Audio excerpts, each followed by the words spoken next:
Bismillahirrahmanirrahim. Innal hamdalillah nahmaduhu wa nasta'inuhu wa nastaghfiruh wa na'udzu billahi min syururi anfusina wa min sayyiati a'malina. May yahdihillahu fala mudilla lahu wa may yudlil fala hadiyalah. Asyhadu an la ilaha illallah wahdahu la syarika lah wa asyhadu anna Muhammadan 'abduhu wa rasuluh alladzi la nabiyya ba'dah. Ya ayyuhalladzina amanu taqullaha haqqa tuqatih wa la tamutunna illa wa antum muslimun. Alhamdulillah, ikhwani fiddin rahimani wa rahimakumullah. Pada kesempatan pagi hari ini kita bisa bertemu kembali dalam kajian tajwid secara online. Semoga Allah Subhanahu wa taala senantiasa memberkati kita semuanya. Salawat dan salam mudah-mudahan terlimpah kepada junjungan kita, suri teladan kita Nabi Muhammad sallallahu alaihi wasallam beserta keluarganya, para sahabatnya dan juga para pengikutnya hingga hari kiamat. Mari kita teruskan kembali pembahasan kita tentang sifat huruf ya. Di mana pada pertemuan kemarin telah kita bahas sifat yang kelima kalau tidak salah ya. Shafir, inhiraf, qalqalah, takrir, dan at-tafasyi. Nah, sekarang kita lanjutkan ke sifat yang keenam dari sifat huruf yang tidak punya lawan atau tidak punya pasangan, yaitu sifatul lin, ya, al-lin. Sifat lin, sifat lembut. Lin itu artinya lembut atau lunak. Sifatun utliqat ya, atau utliqat 'alal wawi wal ya'i as-sakinatain al-maftuh ma qablahuma bisa babi suhulati jaryihima fil makhraj. Jadi lin secara bahasa itu artinya adalah lunak atau lembut. Adapun secara istilah ya, sifat lin itu adalah sifat yang dimiliki oleh huruf wawu dan ya dalam keadaan sukun ya, wawu dan ya sukun, dan sebelum kedua huruf tersebut huruf yang berharokat fathah. Ya. Disebabkan karena mudahnya pengucapan huruf tersebut ketika diucapkan ya. Itu yang dimaksud sifat lin ya. Jadi sifat yang dimiliki oleh huruf wawu dan ya di mana keduanya dalam keadaan sukun, dan sebelum huruf wawu dan ya sukun ini adalah huruf yang berharokat fathah ya. Hurufnya harus berharokat fathah ya. Dan kenapa dinamakan lin? Karena mudahnya pengucapan huruf tersebut ya. Jadi ketika mengucapkan huruf lin itu dia diucapkan tanpa ada tekanan ya, tanpa ada berat atau kesulitan dalam mengucapkan ya. Contoh lebih mudah dengan contoh ya. Khaufun ya. Khauf. Sini ada wawu, sebelumnya huruf kha yang berharokat fathah. Khaufun ya. Qaumin, al-bait, Quraisy, at-thair, khair. Kemudian alaihim misalnya, alaihim wala khaufun alaihim la haula wala quwwata illa billah, la haula ya, haula ya. Haul itu termasuk sifat huruf lin seperti itu ya. Dan nanti kita akan jumpai istilah juga ya, al-mulakhadhah, keterangan. Mungkin akan kita jumpai juga mendengar istilah huruful illah. Huruful illah, huruf illah. Apa itu huruf illah? Huruf illah itu adalah huruf alif, wawu, ya. Ya. Alif, wawu, ya, atau huruf mad lah ya. Ini disebut juga dengan huruf illah.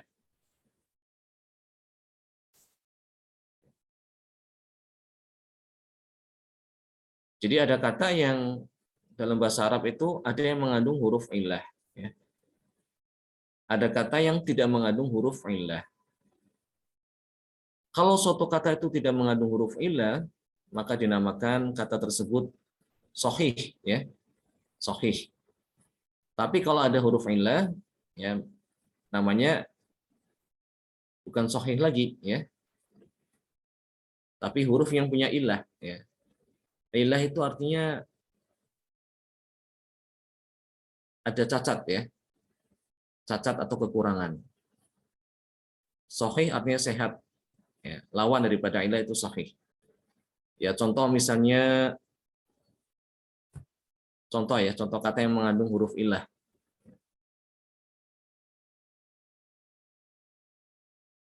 Baik isim maupun fiil, ya. Misalnya sekarang yang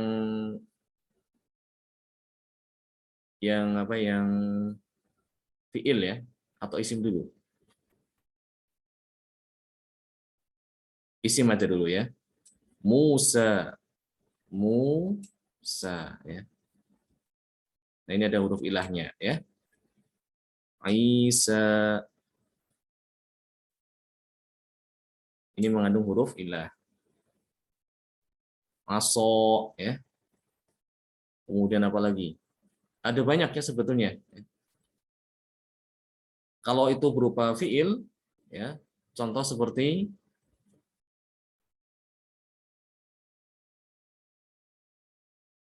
amanu, ya, aminu, aminu. Terus contoh lain seperti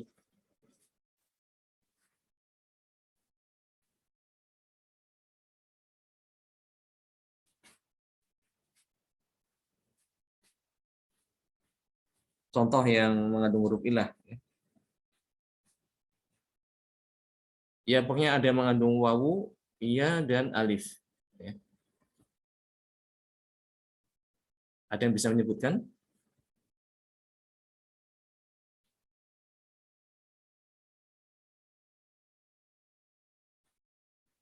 Baik. Kemudian ada istilah huruf mad dan lin. Ya. Huruf al-mad dan lin kita udah sering mendengar, ya, huruf mad. Huruf mad itu ada 3.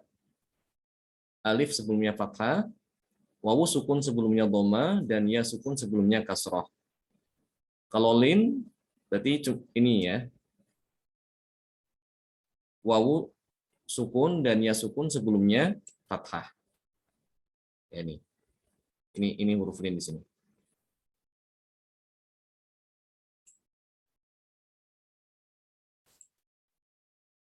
Baik, itu tentang sifat yang keenam, yaitu sifat lin. Kita lanjutkan ke berikutnya, sifat yang ketujuh, ya, dari sifat yang memiliki sifat yang tidak memiliki lawan atau pasangan. Itu yang dinamakan dengan sifat al-istitolah. Al-istitolah. Al-istitolah secara bahasa itu artinya adalah memanjang, ya, memanjang atau mengembang, ya, memperluas, ya, istitolah. Adapun secara istilah yang dimaksud al-istitolah adalah hiya indifa'ul lisan min muakhiratil fam ila muqaddimatihi hatta yulamisu ra'sal lisan usulu thaniyatain al-uliyatain wa dzalika tahta ta'thiril hawa al-madghut khalfal lisan. Sifat istitolah secara istilah, ya, diartikan indifa'ul lisan min muakhiratil fam. Jadi indifa'ul lisan, majunya lisan, ya, bergeraknya lisan,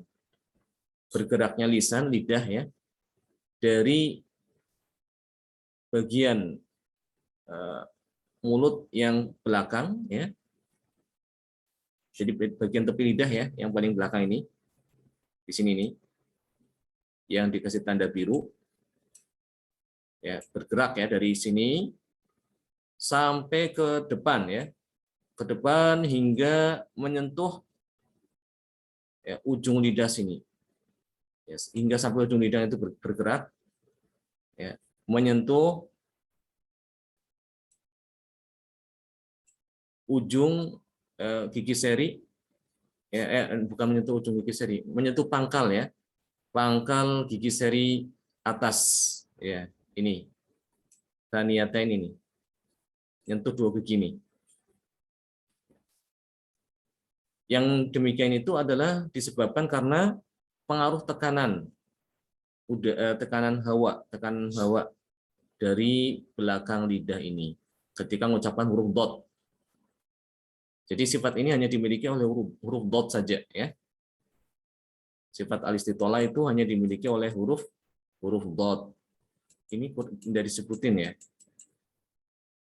Ya, sayang ini tidak disebutin ya. Sifat ini dimiliki oleh huruf dot ya.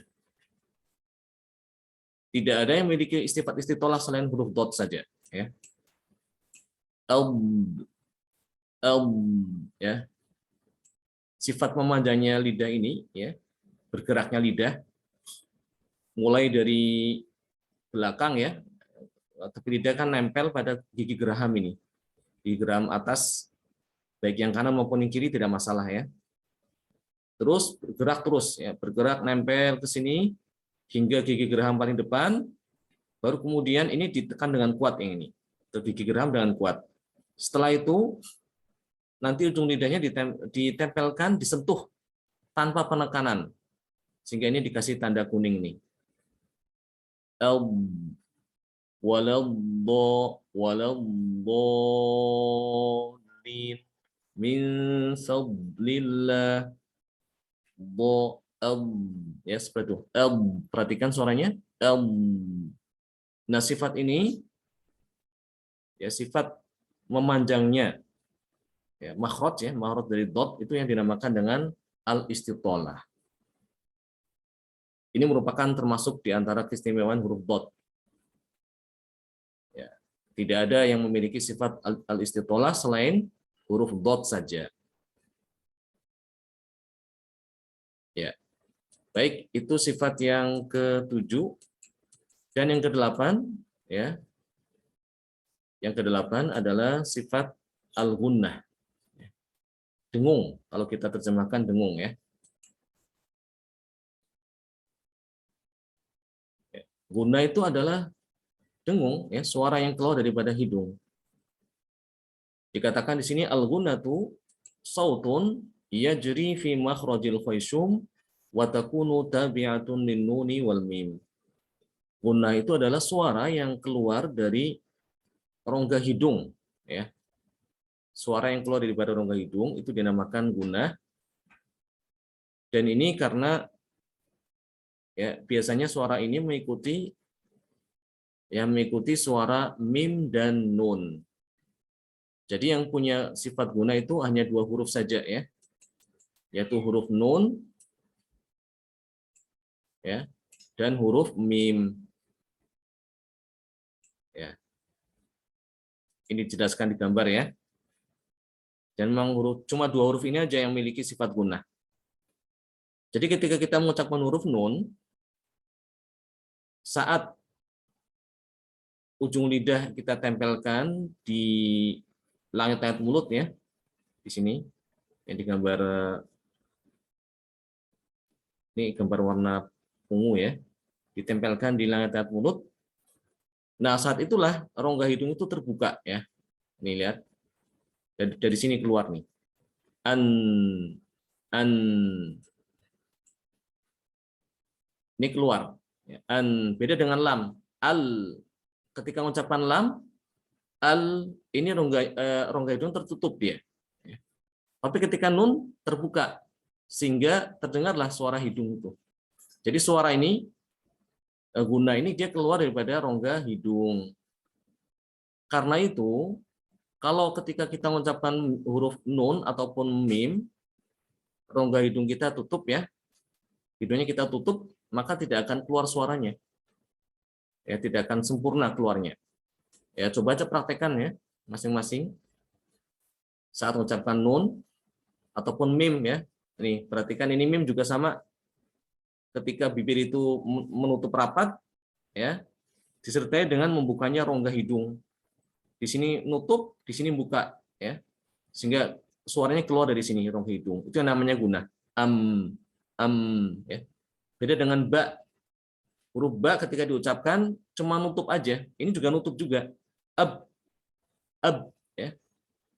Karena itu ketika rongga hidung kita tutup ketika mengucapkan huruf mim akan terdengar seperti ba. Ab, am, am, am, ya seperti itu. Kalau hidung kita tutup, ya. Demikian juga ketika kita mau mengucapkan huruf nun, namun hidungnya ditutup, ya tidak sempurna suaranya. Nah, inilah uniknya daripada huruf nun dan mim, ya, karena keduanya itu merupakan huruf yang memiliki sifat gunnah, ya. Jadi keluar dari rongga hidung.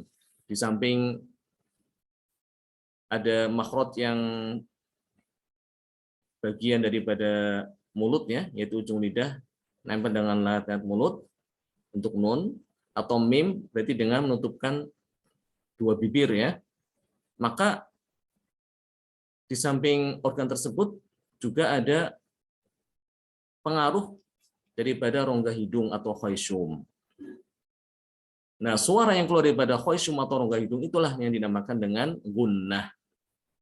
Ya, jadi gunnah itu selalu ada pada mim dan nun. Akan tapi kadarnya atau ukurannya itu berbeda-beda, ya. Nantinya akan kita jumpai dalam keadaan tertentu, ya, gunnahnya itu harus kuat, ya.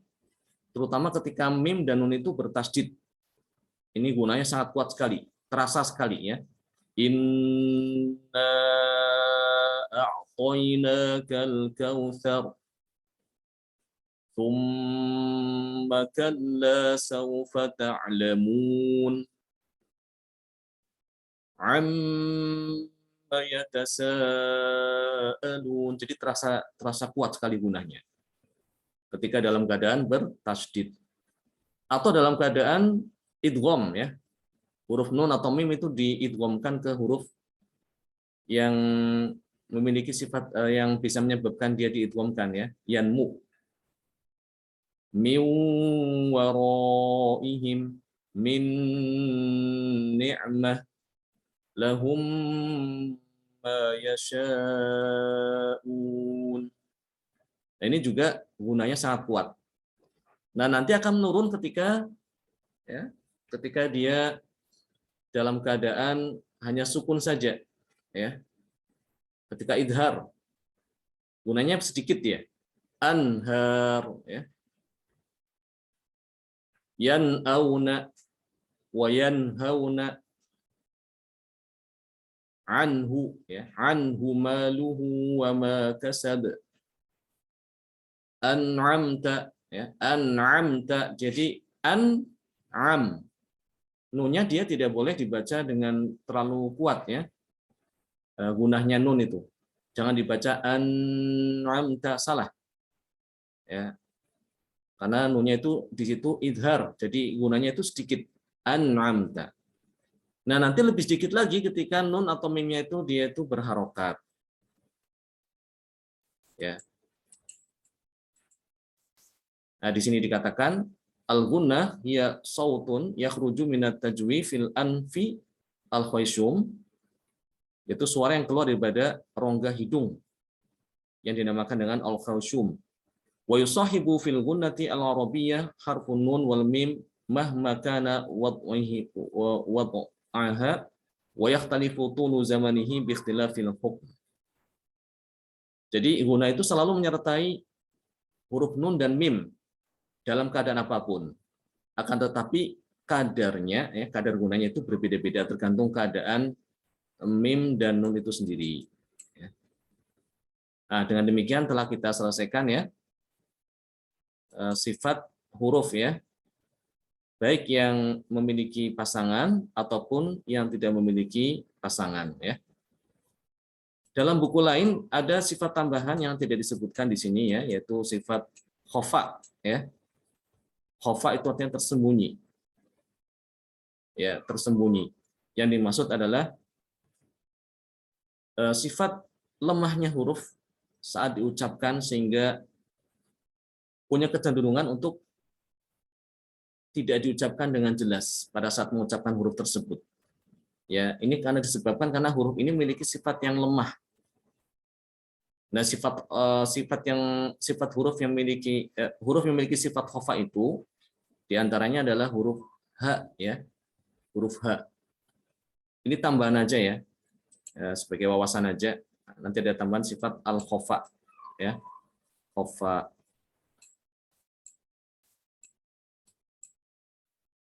Khofa itu artinya tersembunyi, ya. Huruf H, ya. Terkadang juga nanti huruf ya juga bisa dikatakan khofa, ya. Wawu juga, ya, wawu quwwah, ya.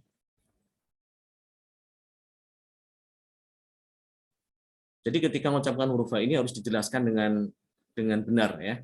Terutama ketika ada huruf H yang berurutan, ya, muncul berurutan.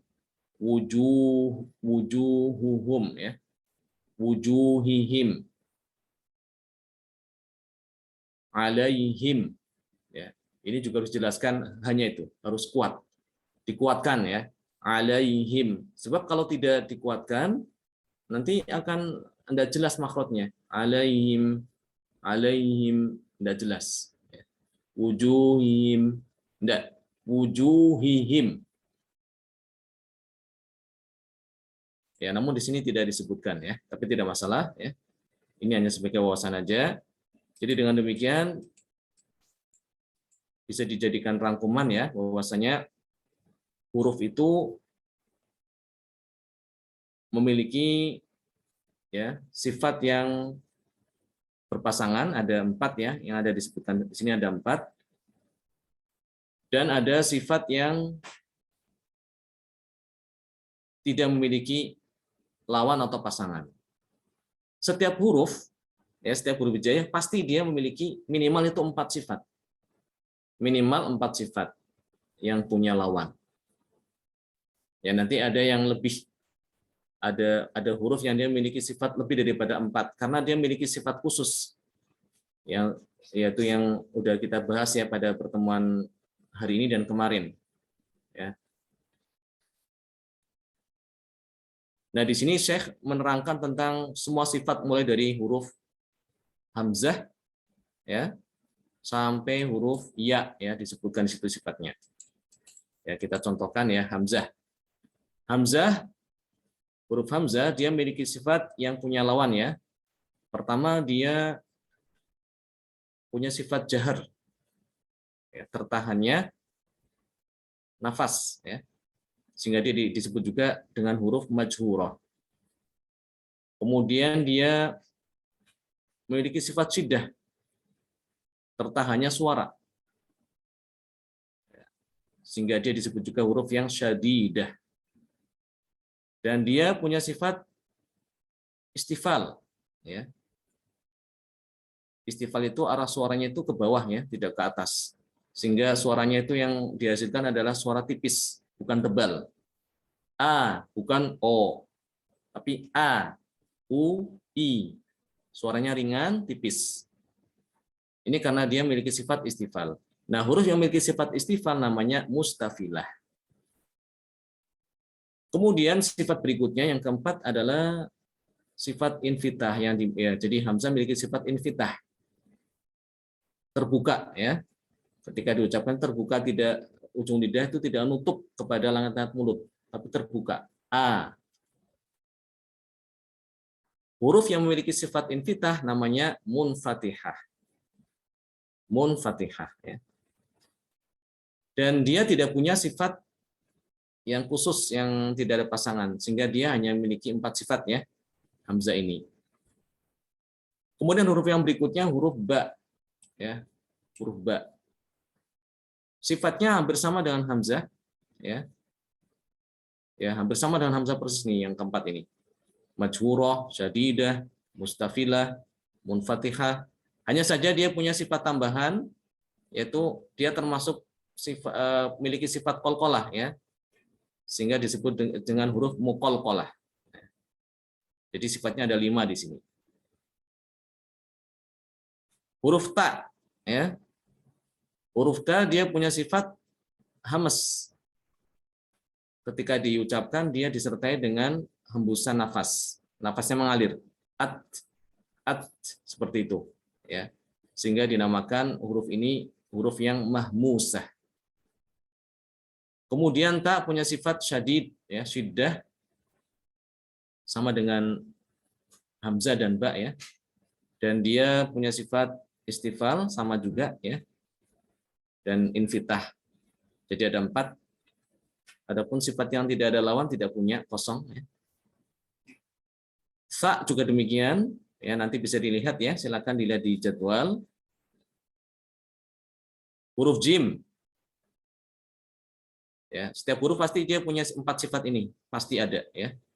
Mulai dari hamzah sampai itu minimal itu 4 sifat, ya. Hanya ada tambahan, ya, yang bagi yang punya sifat tanpa lawan. Ini jim dia punya sifat qalqalah, ya. Dal juga punya sifat qalqalah. Nah, kita lihat huruf yang paling banyak sifatnya adalah huruf ro, ya. Huruf ron. Di samping dia punya 4 sifat ini yang punya lawan, majhurah, bainiyah, mustafilah, munfatihah, dia punya sifat inhiraf, ya, sehingga dinamakan munharifah hurufnya, inhiraf. Dan punya sifat takrir, mutakarirah. Jadi ini sifatnya ada 6. Dan ini yang paling banyak, ya, adalah huruf ro. Tidak ada yang huruf lain yang sama dengan ro dalam hal memiliki banyaknya sifat. Ya. Karena kebanyakan yang punya sifat itu cuma 4, ya, maksimal, ya, 4, minimal 4, ya. Ada yang 5, dan huruf ro itu yang paling banyak karena dia memiliki 6 sifat. Huruf zai ini punya sifat tambahan, ya, sofir. Sin juga demikian. Shin punya sifat tambahan, punya sifat tafasyi, ya. Sod, sofir, dan seterusnya nantinya bisa dilihat. Baik, ikhwani fiddin rahmani wa rahimakumullah, dengan demikian alhamdulillah telah kita selesaikan bersama tentang sifat-sifat huruf, ya. Baik yang memiliki pasangan atau lawan ataupun sifat yang tidak memiliki lawan atau pasangan, ya. Tolong dibaca kembali, ya, diulang-ulang kembali. Kalau belum jelas bisa dilihat di video-video sebelumnya, ya. Insyaallah mudah-mudahan bisa bermanfaat. Barakallahu fikum jami'an wa jazakumullahu khairan. Kak, ada tanya dulu, Kak.